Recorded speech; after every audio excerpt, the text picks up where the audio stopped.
जय हिंद। इस वीडियो में हम समझते हैं कक्षा 10 अनसॉल्व्ड पेपर यानी विज्ञान का अनसॉल्व्ड पेपर, जिसमें कि इस वीडियो में हम डिस्कस करेंगे सेट 2 जिसका नंबर है 824 के।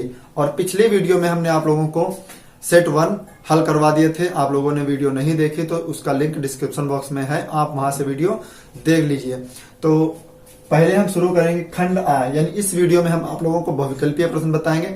इसके पार्ट 1 यानी पार्ट 2 में हम आप लोगों को आगे के क्वेश्चन भी हल करवाएंगे।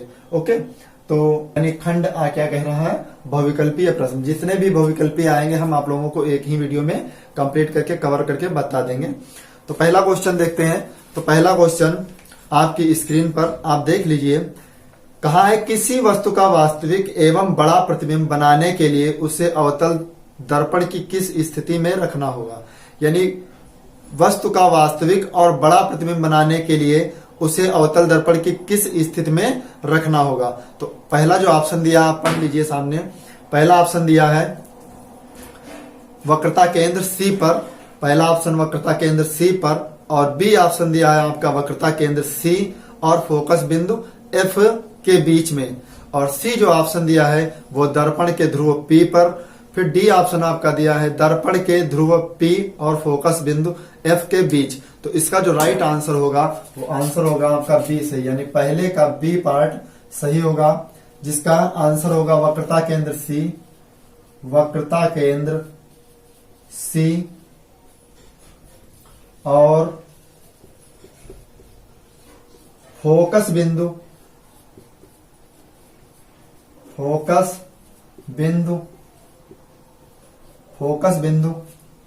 एफ के बीच में, एफ के बीच में। क्वेश्चन नंबर 2 देखते हैं। क्वेश्चन नंबर 2 भी आपकी स्क्रीन पर। क्वेश्चन नंबर 2 क्या कह रहा है, एक किसी भी लेंस की क्षमता की इकाई होती है, यानी क्षमता की इकाई, लेंस की क्षमता की इकाई। जो इसमें आंसर भी गलत दिया है तो हम आप लोगों को बता रहे हैं, जो लेंस की क्षमता का मात्रक होता है, यानी लेंस की क्षमता का मात्रक, लेंस की क्षमता का जो मात्रक होता है वो होता है आपका डायोप्टर। क्या होता है, डायोप्टर। और इसमें ऑप्शन डायोप्टर कहीं भी नहीं दिया है तो हम आप लोगों को पढ़ के बता रहे हैं। यानी ए ऑप्शन कह रहा है मीटर, और बी ऑप्शन में दिया है प्रति मीटर, सी ऑप्शन में दिया मीटर प्रति सेकेंड, और डी ऑप्शन में दिया इनमें से कोई नहीं। तो आपका जो आंसर सही होगा वो बी ऑप्शन सही होगा, यानी दूसरे का बी, प्रति मीटर ही आप लोगों का राइट आंसर है। ओके, फिर कहा है क्वेश्चन नंबर 3 आपकी स्क्रीन पर। क्वेश्चन नंबर 3 भी आप लोगों की स्क्रीन पर, और आप लोगों को फायदा यह है कि हम आपको लोगों को सारे क्वेश्चन स्क्रीन पर लगाकर ही हल करवाते हैं। ओके, तो पहले तीसरा क्वेश्चन कह रहा, एक श्वेत प्रकाश किरण जब किसी कांच के त्रिकोणीय प्रिज्म से गुजरती है तब उसके रंगों में अलग अलग विक्षेपण होता है, सबसे अधिक विचलन किस रंग के लिए होगा। तो ये बात आप लोग ध्यान से समझ लीजिएगा। जब प्रिज्म इस टाइप का बना है, प्रिज्म इस टाइप से बना है, यहां से प्रकाश की किरण एंट्री करती है तो यहाँ पे 7 रंग निकलते हैं। कितने रंग निकलते हैं, 7 रंग। तो उसमें जो विचलन की बात कहे, यानी तीसरे क्वेश्चन में, तो हम आपको ऐसे ही समझा दें। अगर विचलन की बात कहेगा तो विचलन जो सबसे अधिक होता है वो बैंगनी का, सबसे अधिक विचलन किसका होता, बैंगनी का, बैंगनी। और सबसे कम जो विचलन होता है वो लाल का होता है। किसका होता है, लाल का। फिर एक बात और आती है आगे, एक बात और आगे आती है। ये तो हो गई विचलन की बात। अगर पूछ ले तरंग दैर्ध्य की बात, तो तरंग दैर्ध्य लाल की सबसे अधिक होती है और बैंगनी रंग की सबसे कम। लाल की सबसे अधिक और बैंगनी रंग की सबसे कम तरंग दैर्ध्य।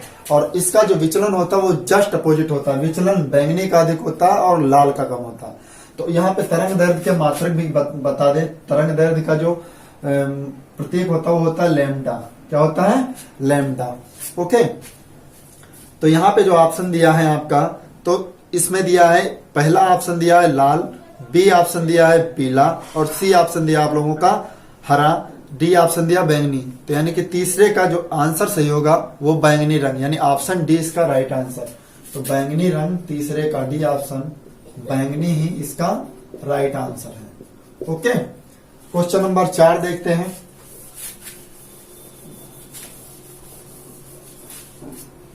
क्वेश्चन नंबर 4 आप लोगों की स्क्रीन पर। तो क्वेश्चन नंबर 4 क्या कह रहा है हमारा, कह रहा है सूर्य श्वेताभ प्रतीक होता है। सूर्य जो श्वेताभ, सूर्य यानी श्वेताभ प्रतीक जो होता है वो किसका होता है? तो ऑप्शन ए आपका दिया है सूर्योदय के काफी पूर्व, सूर्योदय के काफी पूर्व। और फिर दिया है सूर्योदय एवं सूर्यास्त के बीच और दोपहर के समय। फिर यहाँ पे दिया सूर्यास्त के काफी बाद, सूर्यास्त के काफी बाद। तो इसका जो आंसर देखते हैं वो क्या है? इसका आंसर इसमें जो दिया है सूर्यास्त के काफी बाद। ठीक, तो ऑप्शन जो आपका सही होना चाहिए इसमें सूर्य श्वेताभ यानी सफेद रंग में कब आता है? तो आप लोगों को पता होता है सूर्यास्त और सूर्योदय के सूर्योदय और सूर्यास्त के बाद जो दोपहर का समय होता है उसमें सूर्य श्वेताभ रंग का दिखता है। तो ऑप्शन जो इसमें दिया है बी ऑप्शन आपका सही है। तो ऑप्शन बी इसका राइट आंसर है। 4 का राइट आंसर ऑप्शन बी, सूर्योदय एवं सूर्यास्त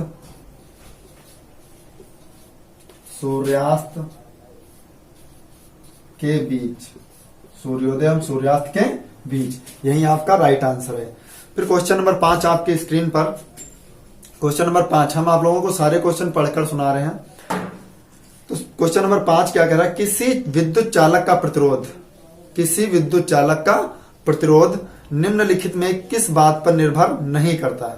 यानी प्रतिरोध जो है वो निर्भर किस बात पर नहीं करता? तो पहला जो ऑप्शन दिया आप लोग देख लीजिए, चालक की लंबाई। बी ऑप्शन दिया चालक के पदार्थ का घनत्व। और सी ऑप्शन दिया चालक का अनुप्रस्थ काट। और डी ऑप्शन दिया है चालक का आकार। तो जो आपका इसमें आंसर सही होना चाहिए वो आप लोगों का डी ऑप्शन सही होगा।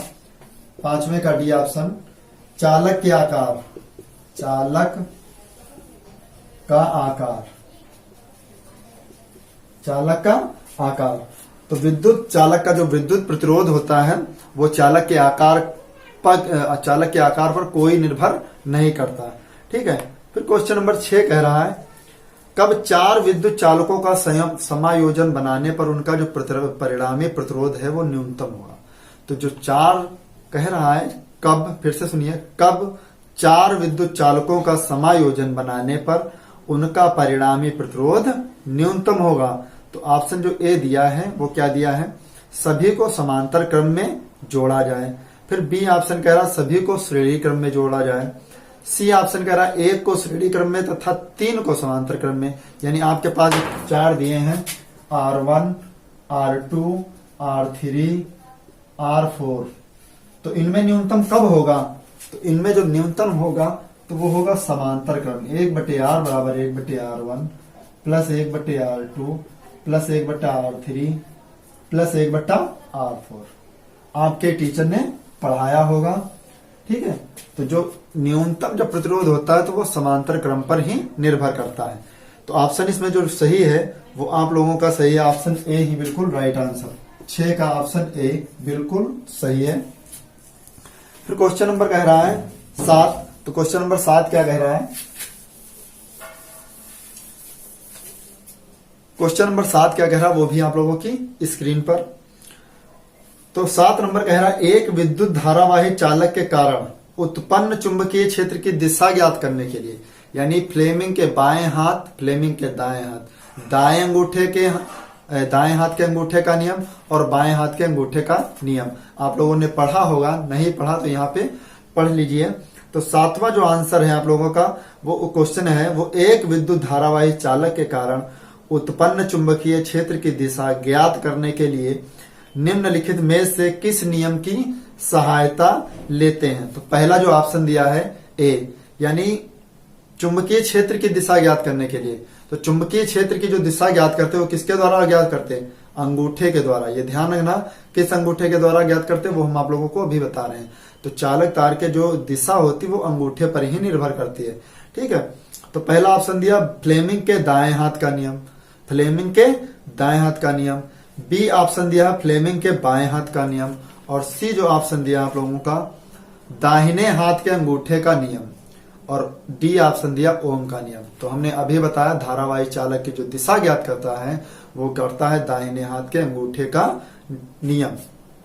तो इसमें जो ऑप्शन आपका सही होगा यानी 7 का ऑप्शन सही होगा, 7 का ऑप्शन सी सही होगा। दाहिने हाथ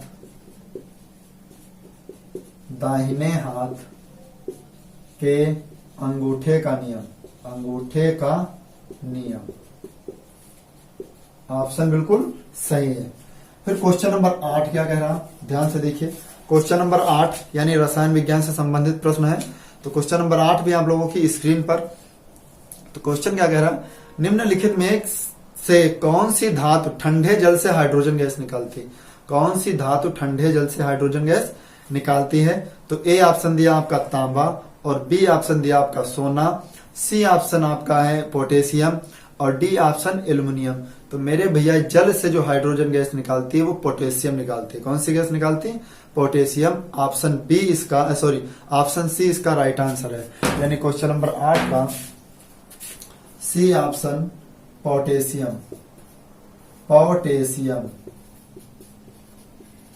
राइट आंसर है। क्वेश्चन नंबर 9, क्वेश्चन नंबर 9 क्या कह रहा, निम्नलिखित में से एल्कीन, यानी ये भी क्वेश्चन आप लोगों की स्क्रीन पर, निम्नलिखित में से एल्कीन है। तो एल्कीन का जो ऑप्शन होता है वो आपको पता है। एल्कीन हमने आप लोगों को आईपीएससी वाले वीडियो में बता भी रखा। तो एल्कीन का जो सूत्र होता है वो क्या होता है, देखो एन इन आइन, एन इन आइन। तो यहाँ पे बात आ रही है क्वेश्चन नंबर 9 में एल्कीन यानी इन लगेगा तो डबल बॉन्ड, इन लगेगा तो डबल बॉन्ड, एन लगेगा तो सिंगल बॉन्ड और इन में तो बता दिया 2 डबल बॉन्ड और आइन लगता है तो उसमें ट्रिपल बॉन्ड काम करता है। तो यहाँ पे जो एल्कीन का जो सूत्र बनेगा वो 9 का ऑप्शन 20 में दिया है CH2 double bond CH2, CH2 double bond CH2 option B इसका राइट आंसर है। ओके, फिर देखते हैं क्वेश्चन नंबर 10। क्वेश्चन नंबर 10 क्या कह रहा है आपके स्क्रीन पर, एक विलेन लाल लिटमस को नीला कर देता। तो भैया आप लोगों ने पढ़ा होगा विलेन वाले चैप्टर में, जब लाल लिटमस को नीला कर देता है तो इसका पीएच मान कितना होता है, क्षारीय होगा। समझ लीजिए ध्यान से, लाल से नीला कर दे, लाल से नीला कर देता है तो कौन सा होता, क्षारीय। क्या होगा, क्षारीय। तो क्षारीय के लिए आपको पता है जो पीएच मान होता है वो 7 से अधिक होगा, 7 से अधिक। और इसमें ऑप्शन क्या दे रखा है, ऑप्शन दिया है, ए ऑप्शन में दिया 1, बी ऑप्शन दिया 3 और सी ऑप्शन में आपका 6 और डी ऑप्शन में आपका 8। तो क्षारीय क्या होगा, 8 होगा, 7 से अधिक होगा। यानी कितना भी जा सकता, 7 से ज्यादा ही जाएगा। तो ऑप्शन इसमें क्या होगा, 10 का ऑप्शन आपका डी ही सही होगा, 10 का ऑप्शन आपका डी ही सही होगा, 8। यानी 10 का ऑप्शन डी 8 आप लोगों का राइट आंसर है। ओके, नेक्स्ट क्वेश्चन देखते हैं।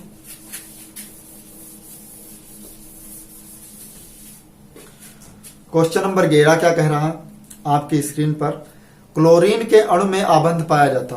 तो क्लोरीन के अणु में यानी Cl2.Cl2, तो उसमें कौन सा आबंध पाया जाता है, याद रखना क्लोरीन में केवल एक ही सिंगल बॉन्ड पाया जाता है जिसको एक सहसंयोजी बंध कहते हैं। अब किस ऑप्शन में है वो भी बता दें आपको। तो क्लोरीन के अणु के में आबंध पाया जाता है 11 नंबर में, ए ऑप्शन कह रहा है क्लोरीन के अणु में आयनिक आबंध, आयनिक आबंध, क्लोरीन में कोई आयनिक आबंध नहीं पाया जाता। फिर बी ऑप्शन कह रहा है एक सहसंयोजी आबंध, अभी हमने आप लोगों को बताया एक सहसंयोजी आबंध यानी सिंगल बॉन्ड पाया जाता है क्लोरीन में, Cl2 सिंगल बॉन्ड Cl2। फिर बात आती सी ऑप्शन कह रहा है द्विसहसंयोजी बंध, ये भी गलत है और त्रिसहसंयोजी ये भी गलत है। तो आपका कौन सा पाया जाता है, एक सहसंयोजी बंध। तो ऑप्शन बी इसका राइट आंसर है, एक सहसंयोजी आबंध आपका राइट आंसर है। क्वेश्चन नंबर 12 देखते हैं। क्वेश्चन नंबर 12 भी आप लोगों की स्क्रीन पर। क्वेश्चन नंबर 12 क्या कह रहा है, जल को जीवाणु रहित बनाने के लिए क्या उपयोग किया जाता। आप लोगों के गांव गांव में टंकी लगी, यानी टंकी की पानी छत पे जब रखी होती है, सॉरी टंकी की पानी की टंकी जब छत पे रखी हो तो उसको साफ करने के लिए कौन सी चीज डाली जाती है उसमें, तो भैया याद रखना ब्लीचिंग पाउडर। क्या डाला जाता है, ब्लीचिंग पाउडर। ब्लीचिंग पाउडर जिसको हिंदी में कहते हैं विरंजक चूर्ण। विरंजक चूर्ण क्या डाला जाता है उसमें, विरंजक चूर्ण। अब किस ऑप्शन में है वो देखते हैं। तो पहला जो 12 का पहला ऑप्शन दिया ए ऑप्शन, धामन सोडा। तो धामन सोडा वॉशिंग पाउडर नहीं डाला जाएगा। बेकिंग सोडा, बेकिंग सोडा झाग उत्पन्न करने के लिए डाला जाता है, लेकिन इसमें पानी साफ करने के लिए बेकिंग सोडा काम नहीं आता। फिटकरी का काम होता है पानी को, यानी गंदे पानी को साफ करना। फिटकरी का मतलब होता है गंदे पानी को साफ करना, लेकिन यहाँ पे जल को जीवाणु रहित बनाना। गंदे पानी को फिटकरी साफ करेगी लेकिन जीवाणु रहित नहीं बनाएगी। तो जीवाणु रहित बनाने के लिए विरंजक चूर्ण ही काम करता है। तो यानी ऑप्शन डी इसका राइट आंसर। ऑप्शन डी विरंजक चूर्ण। विरंजक चूर्ण आपका राइट आंसर है। क्वेश्चन नंबर 13 देखते हैं। क्वेश्चन नंबर 13 आपकी स्क्रीन पर कह रहा है, जिन अभिक्रियाओं में आयनों के विनिमय से नए यौगिक बनते हैं। आयनों के विनिमय से यानी आयनों के आदान प्रदान से, आयात निर्यात या आदान प्रदान से नए यौगिक बनते हैं, उन्हें कहा जाता है। क्या कहा जाता, जब नए यौगिक बनते हैं आपकी परिभाषा में दिया उभय अपघटन की अभिक्रिया। किस अपघटन की क्रिया, उभय अपघटन की अभिक्रिया से, यानी अभिक्रियाओं के आयनों का जो आदान प्रदान होता है वो उभय अपघटन की अभिक्रिया से होता। तो इसमें कौन सा ऑप्शन दिया वो भी देखते हैं। तो ए ऑप्शन दिया है प्रतिस्थापन अभिक्रिया। प्रतिस्थापन अभिक्रिया। बी ऑप्शन में दिया उभय अपघटन अभिक्रिया, और सी ऑप्शन दिया योगात्मक अभिक्रिया। योगात्मक अभिक्रिया में एक पदार्थ, एक आयन दूसरे से जुड़ जाता है। वियोजन में अलग अलग होना, वियोजन में क्या होता है, अलग अलग होता। प्रतिस्थापन में एक के स्थान पे दूसरा आता है, लेकिन जो आदान प्रदान होता है वो उभय अपघटन की अभिक्रिया से होता है। तो ऑप्शन बी इसका राइट आंसर। 13 का ऑप्शन बी इसका राइट आंसर, उभय अपघटन अभिक्रिया। उभय अपघटन अभिक्रिया बिल्कुल राइट आंसर है। क्वेश्चन नंबर 14 देखते हैं। अब यहाँ 14 नंबर से आप लोगों के उपभाग 3 यानी जीव विज्ञान के प्रश्न स्टार्ट हो रहे हैं, तो हम इसको साफ भी कर लेते हैं बोर्ड को।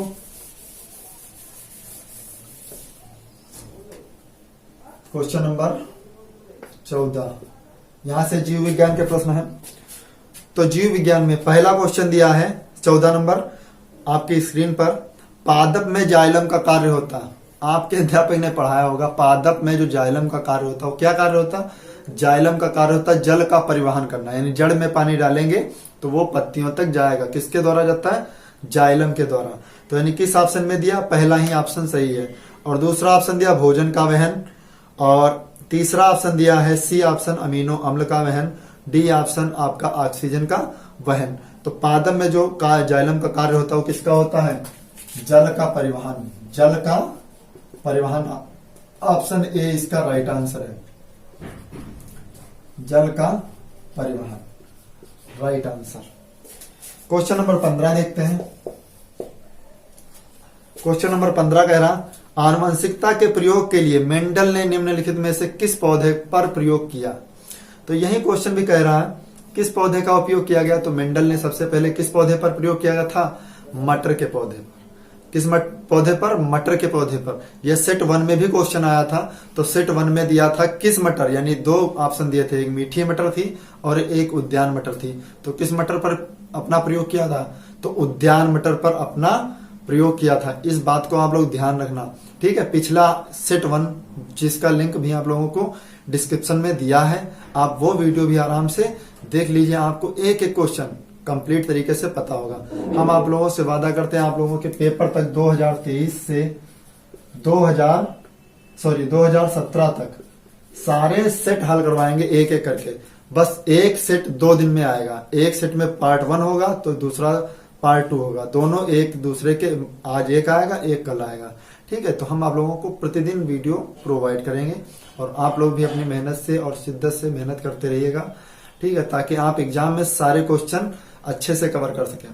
क्योंकि आपको पता है कि एग्जाम में जो क्वेश्चन रिपीट होते हैं, जो बोर्ड परीक्षा में क्वेश्चन रिपीट होते हैं, वो कौन से क्वेश्चन रिपीट होते हैं? अनसॉल्व्ड से ही पेपर बना देते हैं। जो एग्जामिनर होते हैं वो किससे पेपर बनाते हैं? अनसॉल्व्ड से ही पेपर बना देते हैं। और बच्चों को ये पता ही नहीं हो तो वो किताब पढ़ते जा रहे हैं, ठीक है। अनसॉल्व्ड अगर हल नहीं करेंगे तो आप लोगों के क्वेश्चन जो जितनी भी आप मेहनत करेंगे वो ज्यादा बेहतर काम नहीं आएगी। और अनसॉल्व्ड ही सबसे अच्छा विकल्प है, सबसे अच्छा। आपने साल भर कुछ नहीं पढ़ा कोई बात नहीं, लेकिन अनसॉल्व्ड अगर आप अच्छे से पढ़ रहे हैं तो मैं गारंटी के साथ कह रहा हूं कि आपके क्वेश्चन यानी पास होने के लिए आपको किसी से कोई जरूरत नहीं या किसी से कोई मदद लेनी नहीं पड़ेगी। बस आप मेहनत से अनसॉल्व्ड को हल कीजिए, ठीक है। 2023 का मैं सेट वन हल कर चुका हूं, सेट 2 हल करवा रहा हूं आप लोगों को, ठीक है। तो सेट 2 जब हल करवा रहा हूं तो इसके बाद 3 नंबर आएगा, फिर 4 आएगा, ठीक है। इस तरीके से सारे सेट, एक एक पेपर में 7-7 सेट हैं, ये ध्यान रखना, 7 सेट अच्छे से कवर कर लेंगे। क्वेश्चन नंबर देखते हैं 15। क्वेश्चन नंबर 15 क्या कह रहा है? अनुवांशिकता के प्रयोग के लिए मेंडल ने किस पौधे का प्रयोग किया? तो इसमें ऑप्शन कौन सा दिया? ऑप्शन ए दिया टमाटर, ये भी नहीं है। बैंगन, ये भी नहीं है। सी दिया है मटर, तो मटर है, तो यानी 15 का कौन सा ऑप्शन सही है? सी, मटर, यही आपका राइट आंसर। फिर क्वेश्चन नंबर 16 देखते हैं आपकी स्क्रीन पर। निम्नलिखित में कौन सा मानव में मादा जनन तंत्र का भाग नहीं है? यह सेट 1 में भी आया था, आप देख लीजिए, सेट 1 में भी क्वेश्चन यही आया था कि निम्नलिखित में से कौन मानव में मादा जनन तंत्र का भाग नहीं। तो मादा में क्या? मादा में तो है लेकिन मानव में, पुरुष में नहीं है। तो कौन सा है? ऑप्शन ए दिया अंडाशय। अंडाशय किस में होता? मादा में होता, ये आपको पता होना चाहिए। बी गर्भाशय दिया, तो गर्भाशय किस में होता? स्त्रियों में ही होता है ना, पुरुष में नहीं होता। फिर कहा, सॉरी यहाँ पे कहा मादा जनन तंत्र का भाग नहीं, यानी मादा में तो नहीं है। वो कौन सा तंत्र है जो मादा में नहीं? तो अंडाशय मादा में होता, गर्भाशय मादा में होता। सी ऑप्शन शुक्रवाहिका है। शुक्रवाहिकाएं मादा में नहीं होती, शुक्रवाहिकाएं पुरुषों में होती हैं, मादा में नहीं। तो ऑप्शन इसका सी कौन सा सही है? ऑप्शन सी दिया है शुक्रवाहिकाएं, शुक्रवाहिकाएं, ठीक है। तो शुक्रवाहिका मादा में नहीं होती है, पुरुषों में यानी नर में होती है। 17 नंबर कह रहा, स्वपोषी पोषण के लिए आवश्यक है। स्वपोषी पोषण के लिए क्या आवश्यक होता है? ए ऑप्शन दिया, आप देख लीजिए, स्वपोषी पोषण में क्या चाहिए? तो पेड़ पौधे स्वपोषी होते, तो उनके लिए क्या जरूरी होता है? सूर्य का प्रकाश, यानी ऑप्शन ए दिया कार्बन डाइऑक्साइड तथा जल, क्लोरोफिल, सूर्य का प्रकाश, इनमें सब कुछ चाहिए। प्रकाश भी चाहिए, जल भी चाहिए, कार्बन डाइऑक्साइड चाहिए। कार्बन डाइऑक्साइड क्या होती है? जो हम आप गैस छोड़ते हैं वो कार्बन डाइऑक्साइड होती, और जो गैस हम लेते हैं वो क्या होती है? वो क्या होती है? ऑक्सीजन। तो ऑप्शन जो इसका सही है वो डी ऑप्शन सही है, 17 का डी, इनमें से सभी, इनमें से सभी। ओके, यही राइट क्वेश्चन है। क्वेश्चन नंबर 18 देखते हैं। क्वेश्चन नंबर 18 क्या कह रहा है? समजात अंगों का उदाहरण है। समजात अंगों का उदाहरण है, ऑप्शन ए दिया है हमारा हाथ तथा कुत्ते के अग्रपाद। फिर बी ऑप्शन दिया हमारे दांत तथा हाथी के दांत। हमारे दांत हाथी के दांत से मैच करते हैं? कभी भी नहीं। फिर कहा आलू एवं घास की ऊपर भूस्त्री। आलू और घास की ऊपर भूस्त्री मानती है? कभी नहीं होगा। इनमें से सभी, तो समजात अंगों का उदाहरण क्या होगा? यहाँ पे ऑप्शन हमारा डी ही सही होना चाहिए, क्योंकि हमारा हाथ और कुत्ते के अग्रपाद यानी कुत्ते के आगे वाले पैर, ठीक है, और हाथी के दांत और हमारे दांत, ये भी मैच करते हैं थोड़ा सा। लेकिन सूर्य का प्रकाश, सॉरी, आलू एवं घास के, आलू तो नीचे होता, आलू के ऊपर का जो भाग होता है वो क्या होता है? तना और पत्ती। उसी प्रकार क्या होता है? घास भी होती है। तो इनमें से सभी होना चाहिए, तो ऑप्शन डी इसका राइट आंसर होना चाहिए, इनमें से सभी, इनमें से सभी, ऑप्शन डी इसका राइट आंसर। 19 नंबर देखते हैं। 19 नंबर क्या कह रहा? अलैंगिक जनन मुकुलन होता है। तो अलैंगिक जनन मुकुलन किसमें होता है? लैंगिक होता है हाइड्रा में, अलैंगिक किसमें होता है वो हम आपको बता रहे हैं। पहला ऑप्शन दिया है अमीबा में, बी ऑप्शन यीस्ट में, सी ऑप्शन प्लाज्मोडियम में, और डी ऑप्शन दिया लेशमानिया में। तो जो इसका अलैंगिक प्रजनन होता है, अलैंगिक जनन मुकुलन होता वो होता है यीस्ट में। किसमें होता है? यीस्ट में। तो ऑप्शन बी इसका राइट आंसर है, यीस्ट। फिर क्वेश्चन नंबर 20 देखते हैं। क्वेश्चन नंबर 20 क्या कह रहा? प्राकृतिक वर्णवाद का प्रतिपादन किसने किया? प्राकृतिक वर्णवाद का प्रतिपादन किसने किया? तो लेमार्क ने किया था डार्विनवाद का, सॉरी लेमार्क ने किसका किया था? प्राकृतिक वर्णवाद का प्रतिपादन किसने किया? तो लेमार्क ने नहीं किया। ऑप्शन ए इसका गलत आंसर है, बी डार्विन, यानी बी ऑप्शन में दिया डार्विन। तो प्राकृतिक वर्णवाद का जो प्रतिपादन किया है वो डार्विन ने किया। तो ऑप्शन बी इसका राइट आंसर है, ऑप्शन बी इसका राइट आंसर डार्विन। ओके, तो आप लोगों के 20 बहुविकल्पीय प्रश्न हमने इस वीडियो में कवर किए और नेक्स्ट वीडियो में हम आप लोगों को सोल्यूशन के साथ न्यूमेरिकल भी बताएंगे। मिलते हैं नेक्स्ट वीडियो में, तब तक के लिए जय हिंद।